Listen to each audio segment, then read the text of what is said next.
Hey, this is Judy Converse, pediatric nutrition expert with Therese Nadler, registered dietitian, and we welcome you to Kale Kids and Chaos. We are two nutrition professionals who want you to know about nutrition-focused options, knowledge, and experiences that elevate health and well-being for kids.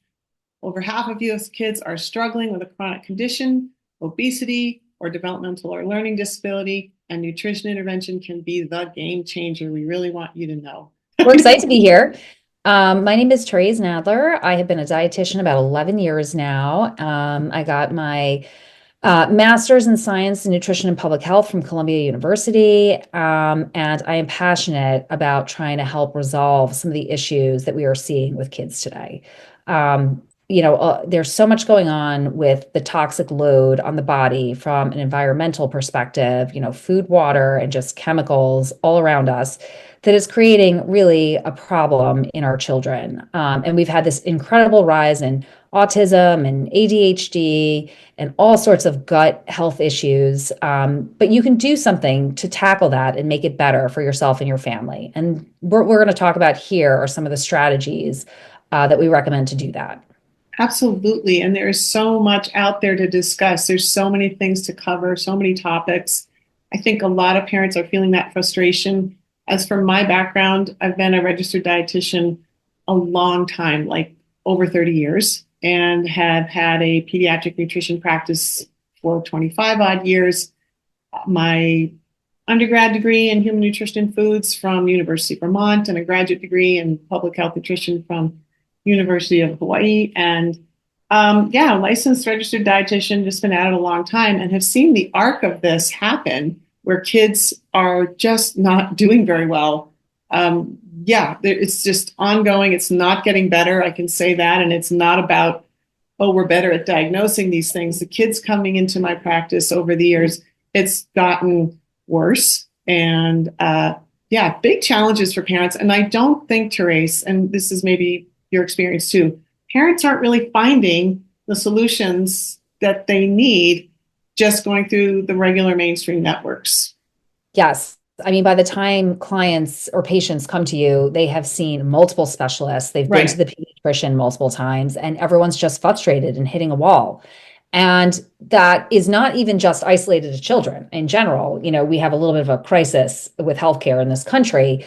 And I think a lot of that is the toxic legacy of the modern diet that we consider normal today, that is really anything but normal and creating havoc for many people.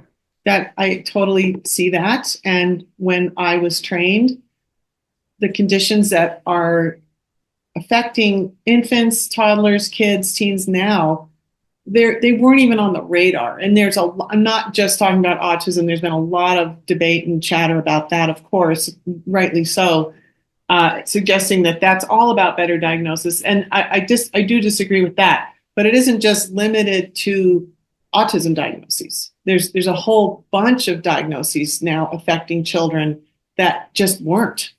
And I can vouch for that. I was there and saw it in my training and saw it in my rotations, what was going on at the time. And it was not anything like it is today. I think one of my big passions is making sure we don't move those goalposts too much on, well, what is normal? What is healthy for a kid? I think that has happened in pediatrics. The goalposts have moved. I've had families come into my practice with I'll say real interesting comments that feedback they get from their providers about what's normal. And many times I have to bite my tongue and say, wow, okay, that was not good information for that family. And do you mean when you say the goalposts have moved, like the bar has gotten so low? Yeah. Yeah, like for what's considered acceptable and normal and what's considered acceptable and normal for developmental trajectory, even for growth pattern, or for example, this is maybe a silly example, but there was no diagnosis called toddler diarrhea. That wasn't a thing. And now it's just normalized it. And I have these little ones come into my practice. They've lived with loose, bad stool for months and months and months. That's not normal. It's not healthy. And it doesn't replenish the tissue very well. Your child will probably have behavior problems, learning problems, sleep problems, growth difficulty problem. growing healthy teeth, When they're constantly having diarrhea, they're losing minerals all the time. They're losing protein all the time. They might have trouble growing. These things all have ripple effects, and that's not normal. And I also want to be clear, we're not using that as a judgy term. We're not saying, oh, you're doing it wrong, mom. It's more talking about when our healthcare system is normalizing things that aren't healthy. Right. And then, if they can even get you to a diagnosis, I mean, that's the other piece of this, is that many times as a parent, you have a feeling something's not right. This is not working. This is a problem. You go in, your first line is usually your pediatrician. Sometimes they'll refer you out to a specialist, or they'll say, oh, let's try this, come back in a few weeks.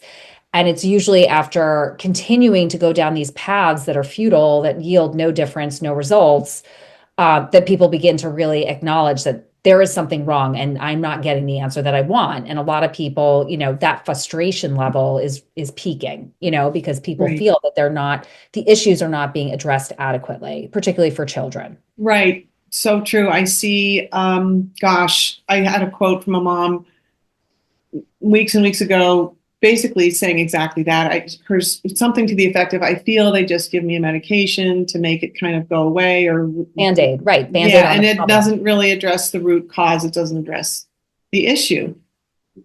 Right. So that's a huge frustration. And what I have seen over the years is these kids don't get better, really. They just kind of have a new level of not that great. They're not thriving. They're not happy. They're a lot less functional than my cohort, for sure. And then even the cohort of kids that I was seeing when I was younger in my practice. So a lot has changed, and this just doesn't bode well for our future at all. So nutrition, you and I are these nutrition ladies, and we are so passionate about it. And I think we've both seen absolute 180s and pivots when you engage that. And those are the kinds of things we want to talk about. For sure. And I think when you constantly, your kid is surrounded by a food environment that's constantly sugary snacks and chemical additives, because that's essentially what kids' food looks like today. It's rewiring our children, their bodies, their brains. This is why you have behavioral problems with a lot of kids in schools, because what was once considered standard behavior, kids are having a really hard time fitting into that mold now. And it's really not through any fault of their own. A lot of it's the environment and what we're providing them and giving them. And you can, as the parent, you can take control of that. And it takes work, and sometimes it's harder than, you want it to be, but that is something that you have control over and can certainly move the needle on helping your child. Right. And I think I shared an anecdote with you that came through my practice once. I won't name the candy. We don't want to get in trouble, but This is a candy that you get a little packet, and each piece in it is very brightly colored, a bunch of different colors. It doesn't have chocolate in it, if you're curious about that part of it. But it does. It has a lot of crazy colors, crazy food dyes, and basically sugar. Yeah. This mom we were working together and getting this kid on a little bit of a different nutrition plan and removing some of those things. And then one day at school, he did get his hands on some of that candy. This is a 4th grader.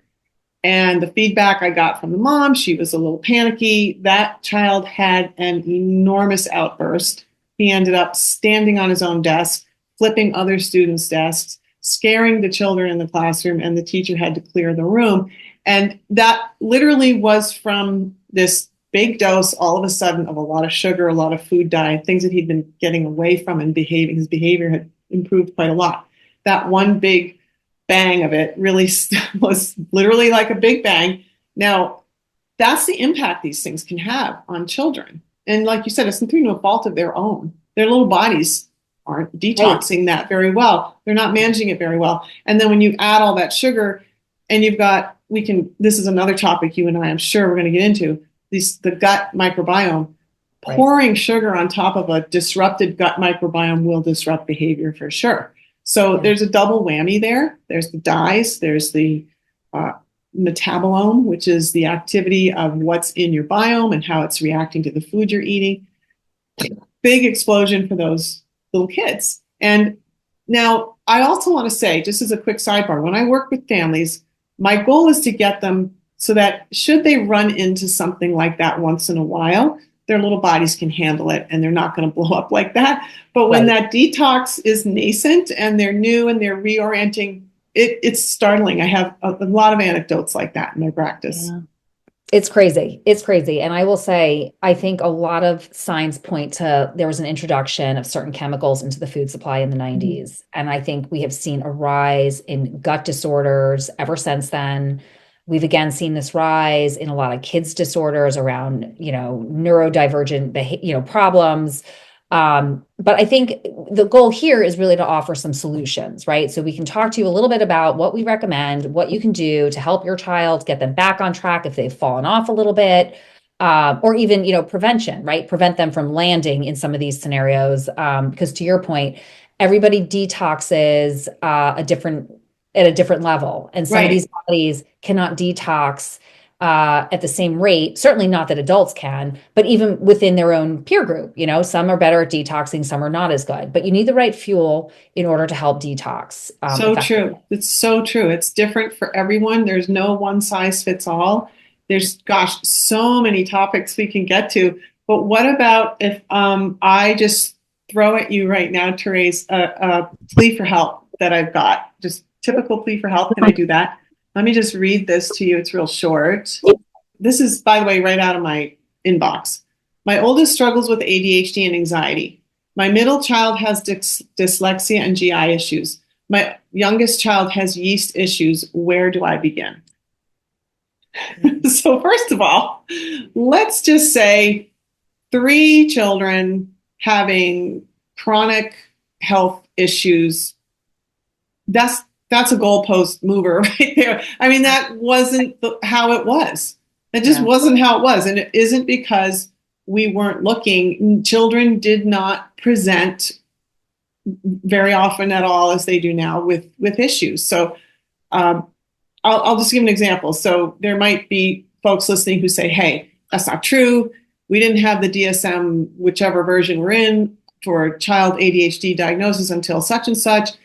Okay, well, just by way of comparison, when I was 9 or 10 and I was in 5th grade, there was one child in my classroom, a standout ADHD boy, would have been diagnosed today. One, a single one out of like 30 kids.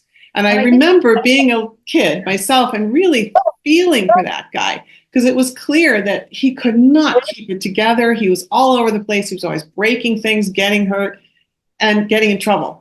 And there was one. And now, of course, classrooms are quite different. And friends of mine who work in classrooms or are teachers' aides or teachers, 25 of 30 kids in the classroom will be literally carrying a diagnosis. It might be a severe food allergy, it might be ADHD, it might be autism. Almost all the kids. So, yeah, this picture has changed dramatically. And I think, to your point, most people, myself or even my parents' generation, we can all remember probably one, but not multiple, No, not when like I hear stories about, parents come in and they say like, well, oh, you got to see the line for the ADD meds outside the nurse's office, right? Like that is wow. that is not normal. No, I think also even to your point, what you were talking about earlier is obviously something's going on in this family because there's three, but the issues presented are all different, right? So like you were saying, it is not there is not one size fits all, and the way we detox varies from person to person, right? So these issues are showing up in different ways in these kids. But I would suspect that a lot of this has to do with some of what they're eating, some of the environment, possibly, issues with the water supply, again, a toxic chemical burden. right. There's a burden there, and there's their own Right. background. So, can I tell you what I would do with this family? I would love that. What I would do. First of all, each child, this is something to clarify right away. Nutrition and food, blah, blah, it's all over the internet. There's advice everywhere. So a lot of families will come to me and think, well, you can just give me one plan for all my kids. No, they are individual patients. And although you parents may not like to hear that, or I don't want to pay for that, that is just the way it is. It's the way it is. They, like you pointed out, Therese, they all present a little differently. So they are probably going to need a little bit different approaches or supports. And you can't know that by just there's no do this and it's all better. So Right. they need individual assessment. So I always would start with that. And that's going to include looking at their growth patterns. We've talked about this before, Therese, that for children, that's numero uno. A growth pattern is upstream. I'm sorry. I mean, it's upstream of everything. Nothing will work right, especially if a child has ADHD or attention and focus issues, and their brain is maybe sputtering a little bit. The fuel has to be steady. How many children do you know who don't eat at school? Have you ever encountered that? I've encountered a lot. They might have sensory overwhelm, or they're inattentive, or when they get to lunch, they're too excited to socialize, or the lunchroom is too loud, or whatever. They don't eat. The picky eating. Yeah. They don't Or like they're picky, right? So right off the bat, that's the number one problem to solve, to make sure that throughout the day they have fuel that works for them, that they can digest, they can absorb. That means looking at, do they have any food sensitivities? Are there undiagnosed gluten sensitivity, milk protein allergy? All these things go for years. How many parents out there have experienced that? Or this will go on for years and no doctor has looked. So not a full-blown allergy, right? It's not the point where like they're having trouble breathing and you need an EpiPen. It's right. Subclinical intolerances, but they go on for years and years before, they reach a point where it like surfaces basically. And you're like, oh, this. And then also, Judy, will you talk a little bit about like, for a lot of people, what you're talking about, some of these tests are not the kind of tests that your pediatrician is A, going to know about, or B, right. It is so true. So yeah, very often I will set up a plan and here's some tests that I'm going to recommend. And can my doctor do them? No, they probably won't. Your pediatric MD allergist can do, like you said, that classic allergy and tell you if you need an EpiPen or you need medications, ketotifen or whatever, to deal with an allergy. But the food sensitivity, a little bit of a different reaction from the immune system, can be more subtle and can persist for years and you wouldn't know it, but you have a child who doesn't grow well, who can't concentrate, has behavior problems, has GI, can't sleep, whatever. And it can all trace back to a disruptive food sensitivity. That is not a test your pediatrician is going to do. That is not a test your allergist is going to do either, because they are looking only for food allergy, and a sensitivity is mediated by a different immunoglobulin in the immune system. That's one of those tests you may have to pay for out of pocket, and you need to work with a provider who understands how to interpret that. And we can talk about that too. I want to jump back to what else would you do for an ADHD guy like that? Classic to suspect a gluten sensitivity there. So in other parts of the world, not in the US, when we talk about celiac disease, in the US, we're talking about very specific changes to your gut from gluten. Damaged, right? Damaged. Yeah. And that's what we screen for here. Right. In other parts of the world, celiac disease diagnosis includes neurological features. So it could be seizures, it could be ataxia, which is a disturbed gait while you're walking. It could be anxiety, it could be psychiatric features. The only way to look for that is to do a blood test for antibodies to part of gluten, which is called gliadin or gliadin. Most doctors in the US don't look at that. They look at the celiac part only, which is a very different test. So a lot of kids will have a gluten sensitivity. No one will ever know because they don't have celiac disease. Right. But no one looked to see, do they have a gluten sensitivity? And that can drive anxiety and ADHD. In fact, in this family, I would want to do that for all the kids, since they're all presenting with these different versions. And that should be emphatically negative. And that's a whole other conversation, is interpreting those lab results in a way that works for that situation and putting it in the context for that child. So there's a lot of layers here, but two things right off the bat. Does this child get enough to eat during the day? How do you know that? You actually need a food diary, a boring old food diary. It needs to be written down. What do they actually eat? What's their growth pattern been looking like? If it's been lagging or slowing down, you know they're not getting enough to eat, and they haven't for a long time. And that's contributing. And then are there food sensitivities? So that's one thing. And then we can go marching further down the line, like there's micronutrients that affect focus and attention, like iron and zinc. Iron and zinc are huge for in ADHD, what your brain does with iron and zinc. So those are two tests your pediatrician can do. So there's a whole bunch of nutrition screening going on here that identifies where are the supports lacking for that kid's brain so they can calm down, pay attention, and enjoy life. But not be on medicine, And they may not need medicine at all. And medicine, of course, doesn't fix nutrition deficits at all. In many cases, I've had kids put on those meds who kind of helps at first, but then they get worse because it drops their appetite and it worsens that part of the problem. It kind of ultimately worsens the nutrition components of the inattention.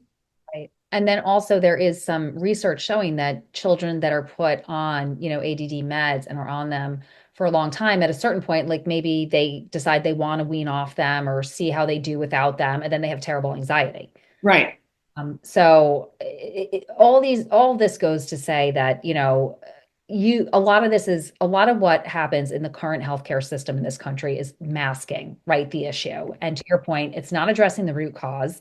And this is why all that example that you just gave is why parents end up on the hamster wheel, where they see their pediatrician, they get referred out to a specialist. The specialist is looking really for something, a diagnosis that's very specific, whether it's the food allergy or the celiac disease, but there are subtleties within these children that need to be addressed, and to work with someone who understands what tests you actually need and can help, help you get a hold of those tests, B, then interpret those tests, and then C, adjust the food that the food environment in your home to help take into account any issues that might be showing up is going to be critical. And this is a lot of what functional and integrative medicine does. And that's why there has been such a rise in interest and popularity, I think, in the whole field, not just, for children, but I think for adults too. People are not getting the results that they expect or want from the conventional food system.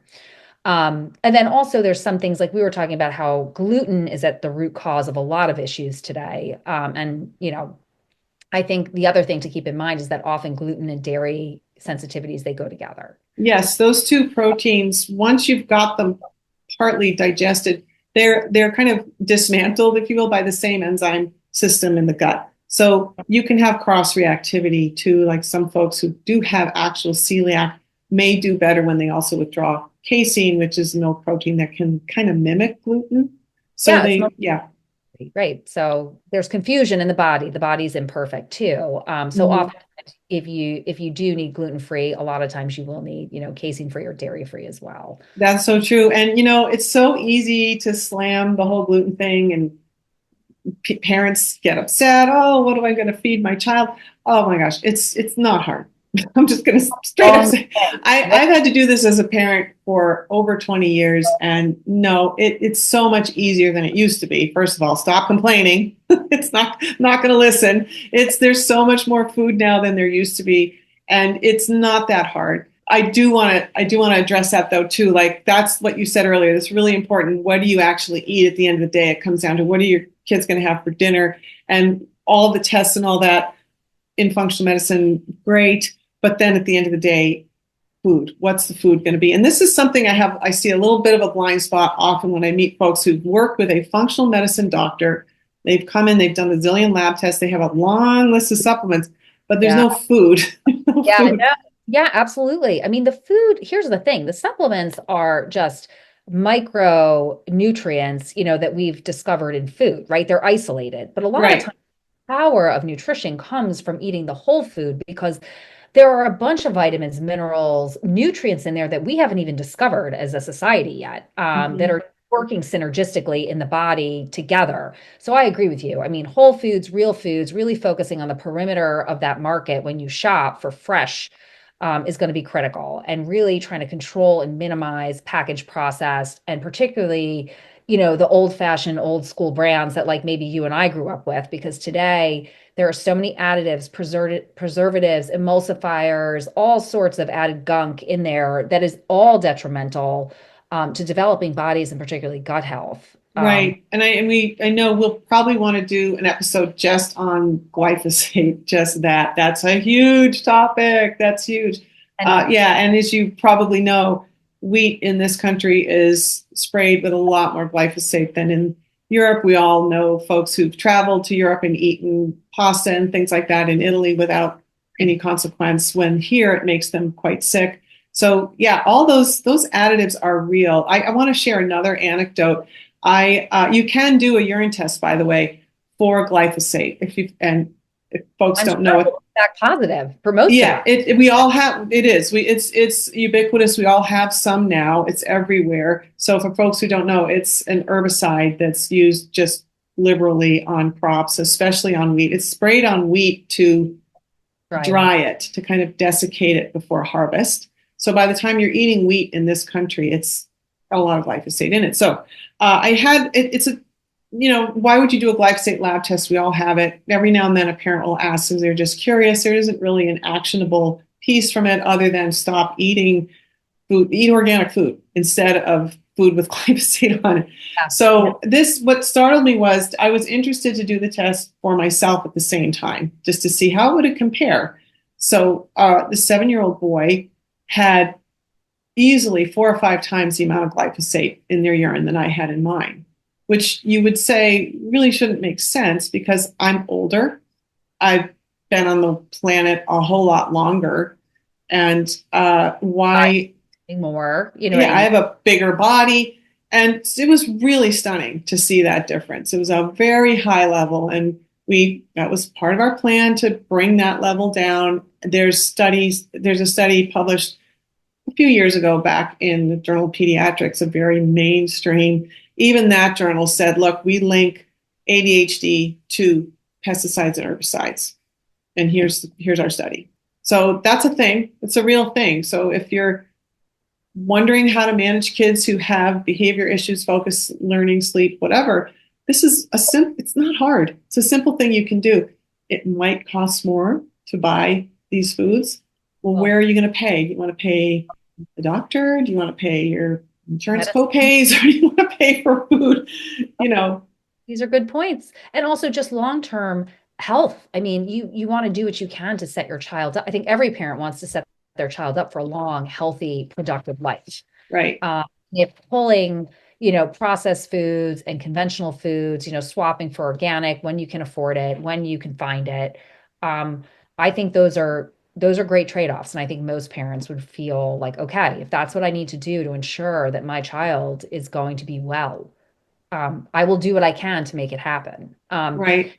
And let's also go back for a second because I know a lot of times when you were talking about the boy who had the high levels of glyphosate in the urine, a lot of times like that's because they're eating a lot of packaged processed wheat-based products. Most children, when you think about their diets, it's heavy on, packaged goods, and, breaded chicken fingers, cheeseburgers with buns, things like that, right?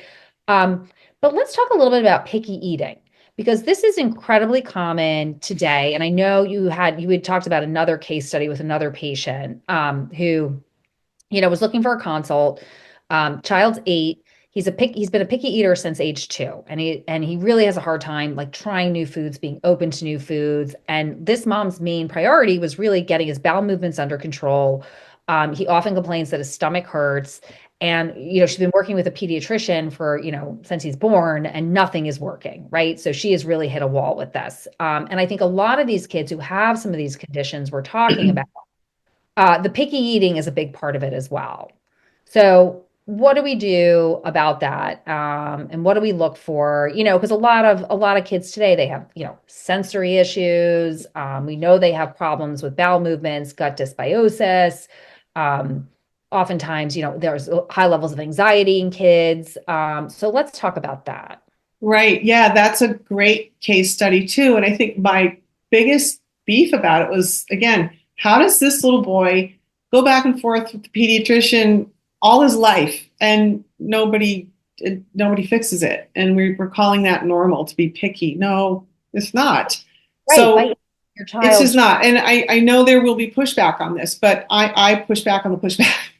Okay. I see your pushback and I raise you because it's like, look, what I have witnessed many times is when kids have a healthy microbiome that evolves as intended from birth. So that means hopefully, mom is healthy during pregnancy. I'm just going to come out and say she didn't need antibiotics while she was pregnant. She didn't need a C-section. She got to have a vaginal delivery. I am going to say right now, I'm not a fan of giving pregnant women vaccines. When I carried my son, that was a no-go. That's another goalpost that's moved. We've sort of gone into that territory. So let's say her whole gut immune biome thing is great, and this baby is delivered, and there aren't any disturbances. No one needed antibiotics along the way for anything in particular. So we have this nice little biome chugging along, and this is ideally a breastfed baby, and that means there are oligosaccharides, which are prebiotics in breast milk for the baby's gut, and it starts to signal the immune system. All systems go. It's the baby's gut immune is developing normally. When that happens, kids generally, I can't think of a case where I have had a picky eater come out of that. Picky eating comes out of disruption in that process. That's my takeaway after 25 years in practice. So what happens is you've got a biome that starts to direct cravings. So for example, a fungal dysbiosis, those are kids who will want starchy processed white food.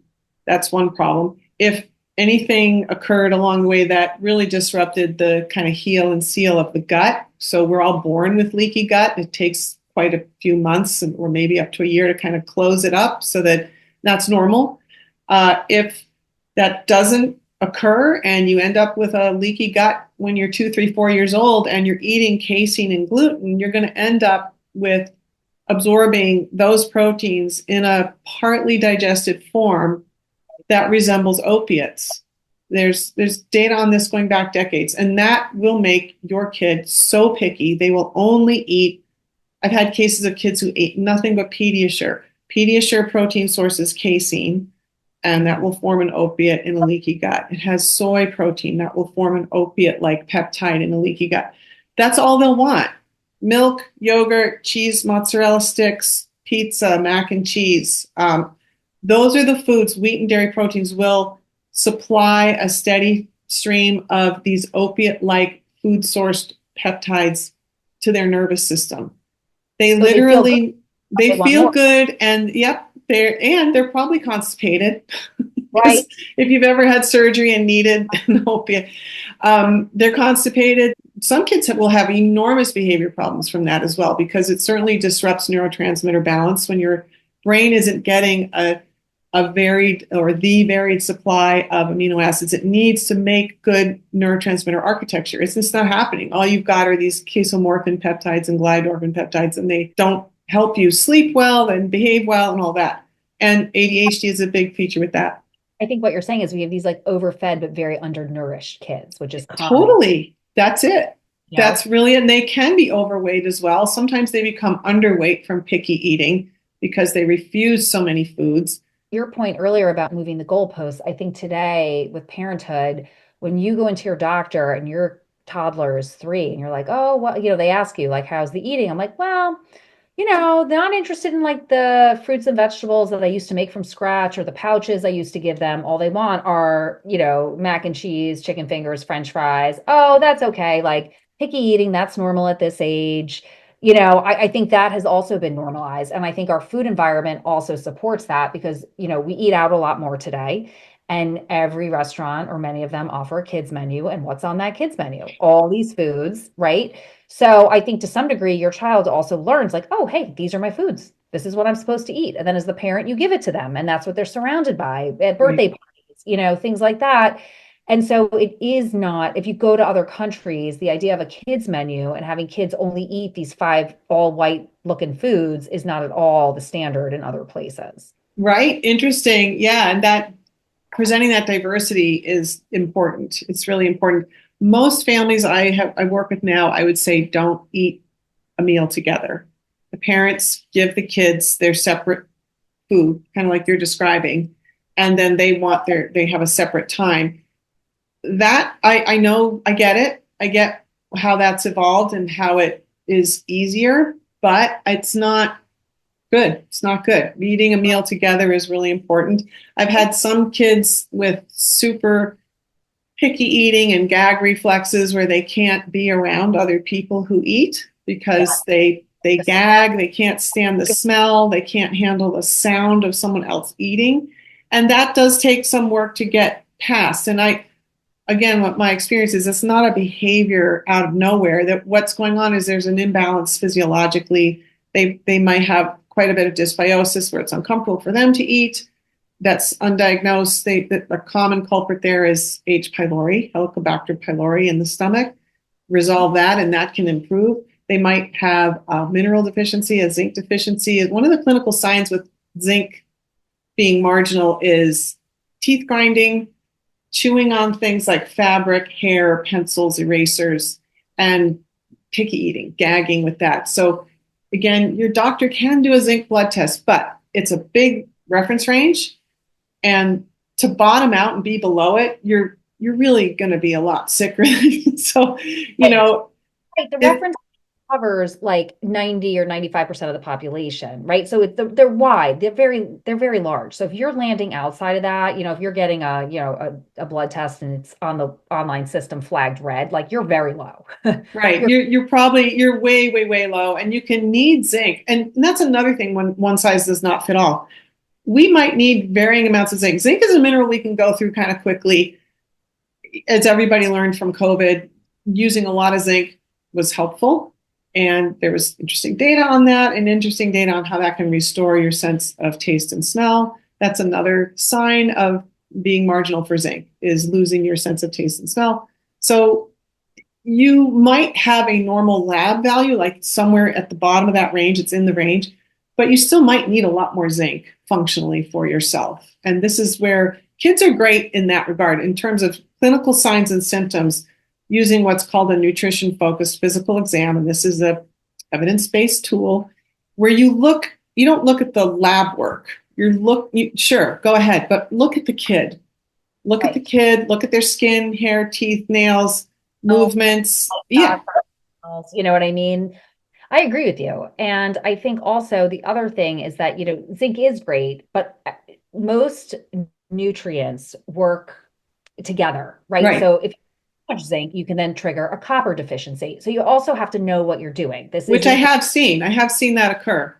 Right. So this is something where you really have to have some knowledge around this, because you can't, today with supplements also, where you buy supplements is important. A lot of people just go to Amazon because it's easy and it shows up the next day. But, there's a lot of counterfeit, false, like sometimes expired supplements, expired package. Like you really have to be aware of who you're buying from, make sure it's coming from a manufacturer or distributor that actually is vested in making sure that the supplements are, valid. Right. There's all sorts of counterfeit stuff out there. They fill the capsules with rice powder, sell it as something. Yes, that's true. And it's so interesting. I'm going to mention that again, that copper deficiency, that is a thing. And I have seen zinc, excessive use of zinc or sort of wanton use of zinc do that. Copper is necessary for, you can develop a form of anemia just from a copper deficiency, which I have seen. And you will also have a lot of changes psychiatrically with either a copper deficiency or copper excess. So all these things are really important. You need somebody who's got that gestalt big picture. And that's the opposite. I think that's the challenge. That's the opposite of our healthcare system right now. Everything is reductionist. You go to this body part specialist. So, right, you go to your specialist who looks only in their one area, but the issue is the body is a system.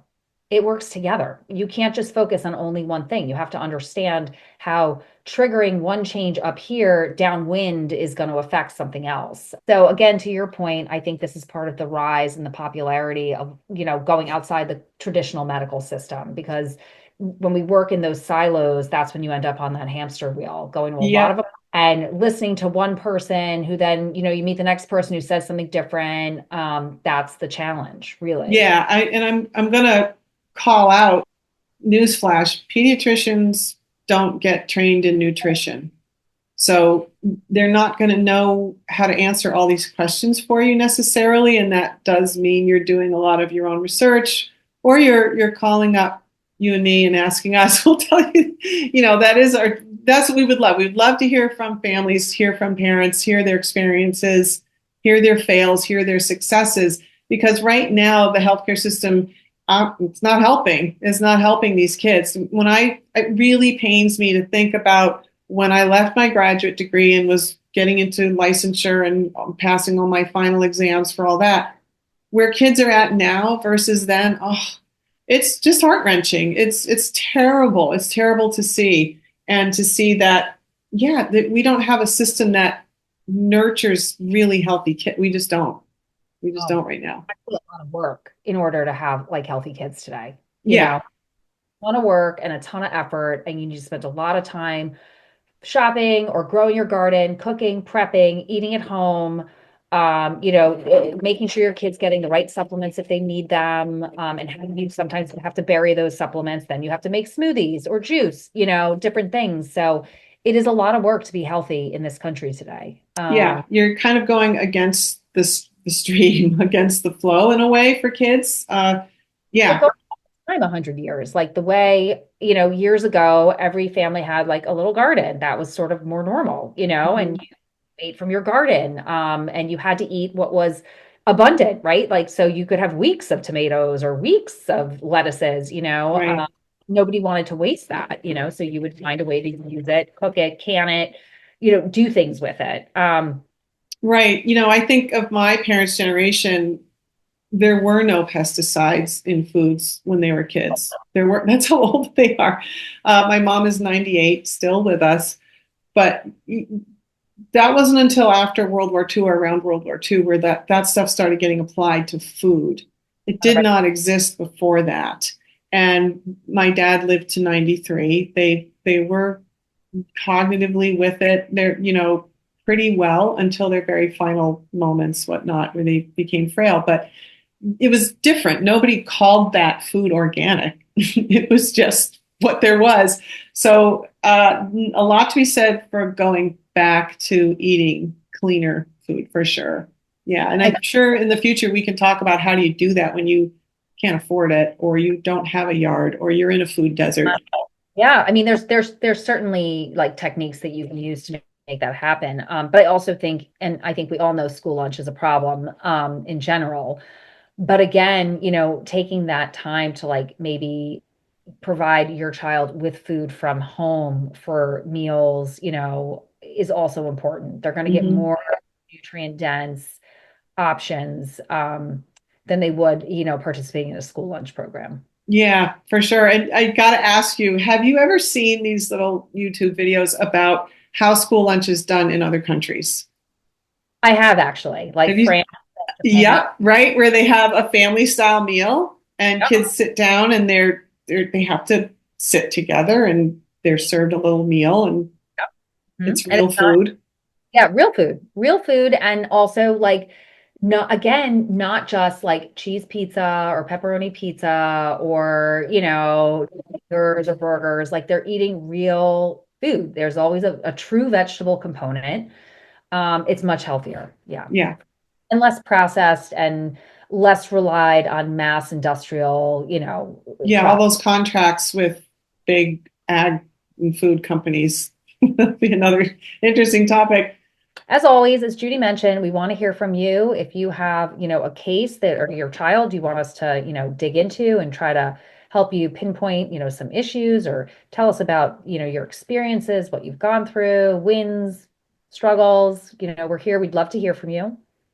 Yeah, that sounds great. And gosh, we have a long list of topics that we want to get to. What we might be talking about next time is elimination diets.